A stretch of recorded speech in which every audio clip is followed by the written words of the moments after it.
In December 1872, a merchant ship was discovered drifting aimlessly in the Atlantic Ocean, its sails partially set, its cargo untouched, and everything appearing almost normal at first glance. But as rescuers stepped on board, they quickly realized something was deeply wrong, because every single person on the ship had vanished without a trace. The ship was called the Mary Celeste, and what makes this story so disturbing is not just the disappearance itself, but the complete lack of any clear explanation, even after more than a century of investigation, speculation, and debate. On November 7th, 1872, the Mary Celeste departed from New York Harbor, heading toward Genoa, Italy, carrying a cargo of industrial alcohol packed in barrels, a shipment that was valuable, but also highly volatile if mishandled. On board were 10 people, including the captain, his wife, their young daughter, and a small crew of experienced sailors who had made similar journeys many times before. The captain, Benjamin Briggs, was known as a disciplined and cautious man, deeply religious, respected in maritime circles, and not the type to take unnecessary risks. His decision to bring his family on board suggested that he considered the voyage safe. For several weeks, the journey appeared normal. The weather conditions were not extreme, and there were no reports of major storms along the route during that period. Everything pointed toward a routine transatlantic crossing. Then, something happened. No distress signal was ever sent. No signs of struggle were recorded. No warnings were issued. The ship simply stopped being operated. On December 4th, 1872, nearly a month after departing New York, another vessel, the Dei Gratia, spotted a ship drifting roughly 400 miles east of the Azores Islands. At first, there was nothing unusual about seeing another ship in the Atlantic, but something about this one caught their attention. It was moving strangely, not under proper control. Its sails were partially set, but it was not responding to the wind in a way that suggested an active crew was managing it. Suspicion grew. The captain of the Dei Gratia, David Morehouse, decided to investigate. A small boarding party was sent to the drifting vessel, and as they approached, they saw no signs of life on deck. No crew, no movement, no sound. When they climbed aboard, what they found was even more unsettling. The ship was intact. There was no major damage, no signs of piracy, no evidence of a violent struggle. The cargo was still there. The crew's personal belongings were untouched. Food supplies were present. Water was available. Even the captain's valuables remained in place. It looked like the ship had simply been abandoned. But why? The only missing item was the lifeboat. This suggested that the crew had left voluntarily. But that raised an even bigger question. Why would experienced sailors abandon a perfectly functional ship in the middle of the Atlantic Ocean? The ship's logbook provided some clues, but not enough answers. The last entry was dated November 25th, placing the ship near the Azores, meaning it had been drifting for at least 9 days before being discovered. 9 days. An empty ship, floating alone. The investigators began examining every detail. There was some water in the lower levels of the ship, but not enough to cause immediate danger. The sails were in poor condition, but not destroyed. The navigation equipment was partially missing, which could indicate that the crew took it with them when they left.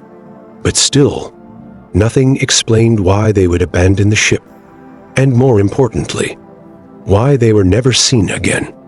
No bodies were ever found. No wreckage of the lifeboat was discovered. No confirmed sightings. It was as if they had vanished into thin air. As news of the discovery spread, theories began to emerge. Some believed it was piracy, but this theory quickly fell apart because nothing of value had been taken. Others suggested mutiny, but there was no evidence of violence or internal conflict. Then came the theory of a natural disaster. Perhaps a sudden storm had frightened the crew into abandoning ship. But weather records did not support this. There was no storm strong enough to justify such a decision. Another possibility was that the cargo played a role. The ship was carrying barrels of industrial alcohol, which can release dangerous fumes under certain conditions.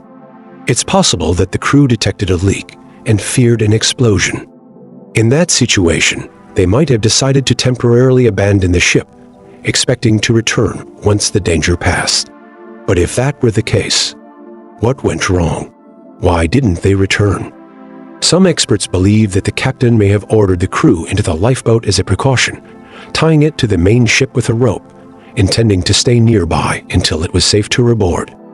But if the rope snapped, if something caused the lifeboat to drift away, then the crew would have been left stranded in the open ocean, watching their ship slowly disappear into the distance. With no way back, no supplies beyond what they carried, no chance of survival. It's a simple theory, but it explains a lot. Still, it remains just a theory. Over the years, more dramatic explanations have been suggested. Sea monsters, alien abductions, supernatural forces. But these ideas, while intriguing, have no evidence to support them. The truth is likely far more grounded and far more tragic. The story of the Mary Celeste has become one of the most famous maritime mysteries in history, not because of what we know, but because of what we don't. It challenges our assumptions. It raises uncomfortable questions. Because when you look at the facts, nothing seems to make complete sense. A seaworthy ship, an experienced crew, no signs of danger, and yet a complete abandonment. It forces you to imagine the final moments. What did they see? What did they believe was happening? What convinced them to leave the safety of their ship? And what happened after they stepped into that lifeboat? The ocean is vast, unforgiving, indifferent. Once you are separated from your vessel, your chances of survival drop dramatically. Exposure, dehydration, waves, wind, time, all working against you. If the lifeboat drifted away, even by a small distance, the crew would have had no way to return.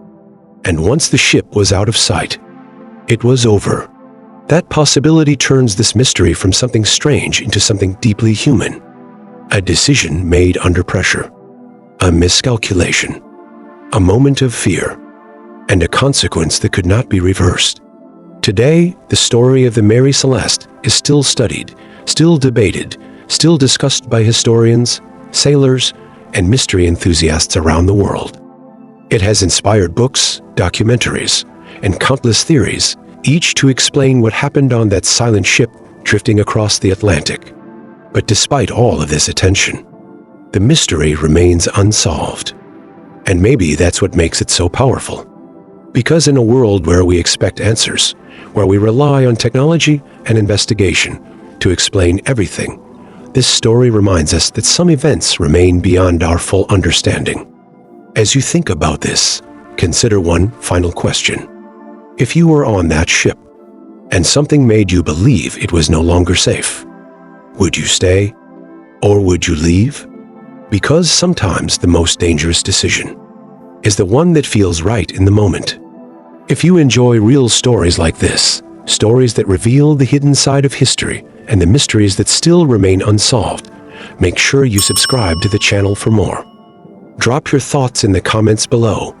What do you think really happened to the Mary Celeste? And share this video with someone who loves true mysteries, because some stories are too strange to ever be forgotten. Follow for more true events.